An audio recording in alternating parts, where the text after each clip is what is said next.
మనతో పాటు రాజు జనసేన పార్టీ కొంతమంది నాయకులు ఉన్నారు. ఆయనతో మన రాష్ట్ర జాయింట్ సెక్రటరీ తాడిమోహన్ గారు ఉన్నారు. ఇక్కడ ఆయన గురించి తెలుసుకుందాం. చెప్పండి సార్. డిప్యూటీ సీఎం హోదాలో పవన్ కళ్యాణ్ గారు మొట్టమొదటిసారి మీ రాజు నుంచి వస్తున్నారు. దీని మీద మీ అభిప్రాయం ఏంటి? మీ ఏర్పాట్లు ఎలా ఉండబోతాయి? మీరు మంచి ప్రశ్న అడిగారు. దానికి సంబంధించి ఒకే ఒకటి చాలా సూటిగా స్పష్టంగా చెప్తాను. మా జనసేన పార్టీ అధినేత శ్రీ కొణిదెల పవన్ కళ్యాణ్ గారు మొట్టమొదటిసారిగా డిప్యూటీ చీఫ్ మినిస్టర్ అయ్యిన పెదప మొట్టమొదటిసారిగా ఆయనకి నచ్చినటువంటి రాజోల్ నియోజకవర్గాన్ని మరి ఈ నెల 26వ తారీఖున మరి విజిట్ చేస్తూ ఉన్నారనే విషయం ప్రతి ఒక్కరికి తెలుసు. అయితే ఆయన ఏ కారణం చేత వస్తున్నారు అని మనం ఆలోచన చేసినట్టయితే గతంలో ఆయన ఒక 3 సార్లు రాజోల్ నియోజకవర్గాన్ని విజిట్ చేశారు. అయితే ఈసారి ఆయన రావడం వెనక ఒక అద్భుతమైన లక్ష్యం ఉంది. ఏంటంటే కేసినపల్లి గ్రామం. అక్కడ మనం ముఖ్యంగా మాట్లాడుకోవాల్సింది శంకరగుప్తం మేజర్ డ్రైన్ గురించి మాట్లాడుకోవాలి. అది పొంగి పొరలి సుమారు 13 గ్రామాల్లో ఉన్నటువంటి 2000 ఎకరాలు సుమారు 1,00,000 కొబ్బరి చెట్లు నాశనమైపోయిన పరిస్థితి, తల విరిగి కింద పడిపోయినటువంటి పరిస్థితిని చూశారు ఆయన. ఈ రోజున అక్కడ ఉన్నటువంటి రైతులు ఎన్నో కష్టాలు పడతా ఉన్నారు, కొబ్బరి రైతులు. ఈ సందర్భంలో అక్కడ ఉన్నటువంటి చాలామంది అద్భుతమైన పోరాటం చేశారు. ఆ పోరాటం చేశారు.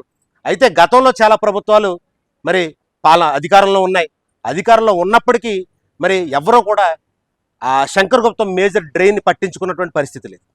నిజంగా గతంలో పాలించినటువంటి ప్రభుత్వాలు కనుక ఆ శంకరగుప్తం మేజర్ డ్రైన్ కనుక పట్టించుకుని ఉంటే ఈరోజు ఇంత నష్టం అక్కడ ఉన్నటువంటి రైతులకి జరిగేది కాదు. ముఖ్యంగా ఈరోజు అక్కడ ఉన్నటువంటి ఇప్పుడు కొత్తగా మనకి ఇక్కడ మన రాజోల్ నియోజకవర్గ శాసనసభ్యులు గౌరవనీయ శ్రీ దేవ వరప్రసాద్ గారు మరి ఆయన ఆధ్వర్యంలో, అలాగే అక్కడ ఉన్నటువంటి కొంతమంది యువకుల పోరాటం, అలాగే చాలామంది రైతుల యొక్క పోరాటం, దీని ద్వారా ఈ రోజున మరి దేవ వరప్రసాద్ గారు మా ఉప ముఖ్యమంత్రి వర్యులు గౌరవనీయులు శ్రీ కొణిదెల పవన్ కళ్యాణ్ గారి దృష్టికి ఈ విషయాన్ని తీసుకెళ్ళినప్పుడు ఆయన సానుకూలంగా స్పందించి తక్షణమే నేను అక్కడికి వస్తాను, అక్కడ ఉన్నటువంటి పరిస్థితులు నేను అధ్యయనం చేస్తాను, ఖచ్చితంగా కొంతమంది అధికారులు ముందు పంపిస్తానని నేను పంపించడం, అక్కడ అధ్యయనం చేయడం, తర్వాత పవన్ కళ్యాణ్ గారు ఈ దృష్టిలో ఉంచుకుని మరి ఈరోజు 26వ తారీఖున నేను వస్తున్నానని చెప్పేసి ఆయన తన పర్యటనను మాకు తెలియజేయడం జరిగింది. ఈరోజు ఆయన అక్కడ 2,000 ఎకరాల్లో ఉన్నటువంటి 1,00,000 కొబ్బరి చెట్లు మరి తల్ల విరిగి పడిపోయి రైతులు ఇబ్బందులు పడుతుంటే ఈరోజు వాళ్ళని అక్కడ ఉన్నటువంటి 13 గ్రామాల రైతుల్ని మరి పరామర్శించి వాళ్ళ కష్టాలను తెలుసుకోవడం కోసం ఆయన అక్కడికి వస్తూ ఉన్నారు. వచ్చిన మరుక్షణమే మరి అక్కడ ఉన్నటువంటి సమస్యని పూర్తిగా పరిష్కరించేటువంటి అవకాశం ఉందని చెప్పి నేను మీకు తెలియజేస్తూ ఉన్నాను. ఇదొక విషయం అయితే, ఇదొక అంశం అయితే, రెండో అంశం ఏంటంటే మరి ఇంతవరకు చాలా ప్రభుత్వాలు పాలించాయి. కానీ రాజోల్ నియోజకవర్గం అంటే రాష్ట్రంలోనే ఎక్కడో చివరగా మూలగా ఉన్నటువంటి మరి రాజోల్ నియోజకవర్గం. ఇక్కడ అంతర్వేది శ్రీ లక్ష్మీ నరసింహస్వామి వారు మరి ప్రసిద్ధి. ఇక్కడ దక్షిణ కాశీగా పిలువబడతా ఉంది అంతర్వేది. మరి ఇక్కడ ఈ నియోజకవర్గానికి ఒక ప్రాతినిధ్యం ఉంది. అటువంటి నియోజకవర్గంలో ఈరోజు రాజోల్ నియోజకవర్గంలో ఏ ప్రభుత్వాలు కూడా అధికారంలో ఉన్నప్పటికి కూడా ఎక్కడ కూడా ఒక రాష్ట్ర స్థాయి పండుగను ఈ నియోజకవర్గంలో ఏర్పాటు చేసినటువంటి సందర్భం లేదు.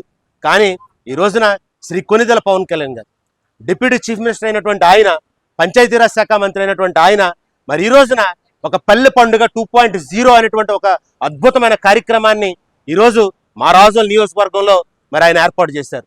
మీరు చూడొచ్చు, ఇక్కడ శివకోడు మరి ఇక్కడ తెలగ కాపు కళ్యాణ మండపం ఏదైతే ఉందో ఇక్కడ కానుకున్నటువంటి హైవేలో మరి ఇక్కడ ఒక సభను నిర్వహించి, ఒక పబ్లిక్ మీటింగ్ నిర్వహించి అందులో ఆయన ఆ రోజు పల్లె పండుగ 2.0ను మరి ఆయన ఆవిష్కరణ చేయనున్నారనే విషయాన్ని మీకు తెలియజేసుకుంటూ మరి ఆ కార్యక్రమంలో భాగంగా మరి వేల కోట్ల రూపాయలతో అనేకమైనటువంటి పనులకు ఆయన శంకుస్థాపనలు చేస్తారు. ఈ విషయాన్ని మీకు తెలియపరుస్తున్నాం. అందులో ముఖ్యంగా మనం ఇక్కడ మెరకపాలెం నుంచి మరి కాట్రేనిపాడు లంక వయా మెరకపాలెం ద్వారా మీరు చూసినట్టయితే 4.4 కిలోమీటర్ల తారు రోడ్డు సుమారు 3.21 కోట్ల ఉపాధి హామీ నిధులతో ఈ రోజున ఒక శంకుస్థాపన అయితే ఆయన చేస్తూ ఉన్నారు. అలాగే మీరు చూడండి, మరి సిఎస్ఆర్ నిధులతో సుమారు 5 కోట్ల రూపాయలతో ఉడిమెల్ లంకలో మంచినీటి వాటర్ స్కీమ్ ద్వారా ఒక ర్యాపిడ్ వాటర్ శాండ్ ఫిల్టర్ని ఆయన శంకుస్థాపన చేయబోతా ఉన్నారనే విషయాన్ని తెలియజేస్తూ ఉన్నాం. అలాగే మీకు సుమారు ఎన్జిటి నిధులు 7.54 కోట్ల రూపాయలు ఎన్జిటి నిధులతోటి ఈ రోజున సుమారుగా మరి వాటర్ ద్వారా ట్యాంకులు కానీ అభివృద్ధి పనులు కానీ మరి అవి కూడా శంకుస్థాపన చేయబోతా ఉన్నారనే విషయాన్ని మీకు తెలియజేస్తా ఉన్నాను. అలాగే సుమారు 11.71 కోట్ల రూపాయలతో ఉపాధి హామీ నిధులతో సుమారు 177 గ్రామాల యొక్క రోడ్లకు శంకుస్థాపన చేయబోతా ఉన్నారు. మీరు చూడండి, ఎప్పుడు కని వినిగి ఎరగని అభివృద్ధి ఈరోజు ఎన్డీఏ కూటమిలో జరుగుతూ ఉందనే విషయాన్ని మీ అందరికి కూడా తెలియజేస్తా ఉన్నాను. ఈరోజు ఇంతమంది చాలామంది డిప్యూటీ చీఫ్ మినిస్టర్గా పనిచేసినటువంటి సందర్భాన్ని మనం చూసాం. కానీ ఈరోజు మొట్టమొదటిసారిగా మా డిప్యూటీ చీఫ్ మినిస్టర్గా ఉన్నటువంటి శ్రీ కొనిదెల పవన్ కళ్యాణ్ గారు ఆ పదవికే వన్ని తెచ్చారని చెప్పడం అతిశక్తి లేదు నాకు. ఎందుకనంటే ఈరోజు ఆయన ఒక శక్తివంతమైన నాయకుడు. Is a dynamic enthusiastic personality Shri Konidela Pawan Kalyan garu. ఆయన మాట ఇచ్చాడంటే చేసి తీరతాడు. ఈరోజు భారతదేశ రాజకీయాల్లో మీరు చూస్తే అవినీతి మరకలేనటువంటి ఏకైక రాజకీయ నాయకుడిగా నేను ఈరోజు శ్రీ కొనిదెల పవన్ కళ్యాణ్ గారిని అభివర్ణిస్తా ఉన్నాను. ఈరోజు నిజంగా మరి మీరు గతంలో చూస్తే మరి 175 నియోజకవర్గాల్లో పోటీ చేస్తే ఎక్కడ కూడా ఒక సీటు రాని పరిస్థితుల్లో రాజోల్ నియోజకవర్గంలో మేమందరము అకుంఠితమైన దీక్షతో మరి పోరాడి ఈరోజు ఒక సీటుని ఆయనకి అందించాం. ఈరోజు ఆయన అన్నారు, మరి ఇది గొప్ప నియోజకవర్గం, ఈ నియోజకవర్గం ఎప్పుడు కూడా నా గుండెల్లో ఉంటుంది అని చెప్పి ఆయన చెప్పాడు. అదేవిధంగా ఈ రోజున ఆయన ఇక్కడ సమస్యలు ఉన్నాయి, రైతులు కష్టాలు పడుతున్నారు, మాకు ఇబ్బందులు ఉన్నాయని చెప్తే నేనున్నాను మీకు అండగా అని చెప్పి ఈ రోజున రాజోల్ నియోజకవర్గం వస్తూ ఉన్నారు. 26వ తారీఖున వస్తూ ఉన్నారు. కాబట్టి ప్రతి ఒక్కరూ ఈరోజు అధికారులందరూ కూడా మరి సపోర్ట్ చేస్తూ ఉన్నారు. అధికారులందరికీ తోడుగా మరి ప్రతి ఒక్కరూ మన జనసేన అలాగే టీడీపీ భారతీయ జనతా పార్టీకి సంబంధించి మన కూటమి సభ్యులందరూ కూడా పూర్తి సహాయ సహకారాలు అధికారులకు కూడా అందించి ఆయన కార్యక్రమాన్ని మరి అత్యద్భుతంగా మరి ముందుకు తీసుకెళ్లి ఎంత జాగ్రత్తగా అయితే ఆయన వచ్చిన తర్వాత గౌరవంగా చూసుకుని మరలా తిరిగి మళ్ళీ ఆయన టేకఫ్ అయినప్పుడు గౌరవంగా ఆయన పంపించవలసిన బాధ్యతను మనందరం తీసుకుని ఈ కార్యక్రమాన్ని విజయవంతం చేయాలని మీ అందరికీ పిలుపునిస్తూ నా మాటలు ముగిస్తున్నాను. జై జనసేన, జై పవన్ కళ్యాణ్ గారు, జై ఎన్డీఏ కూటమి.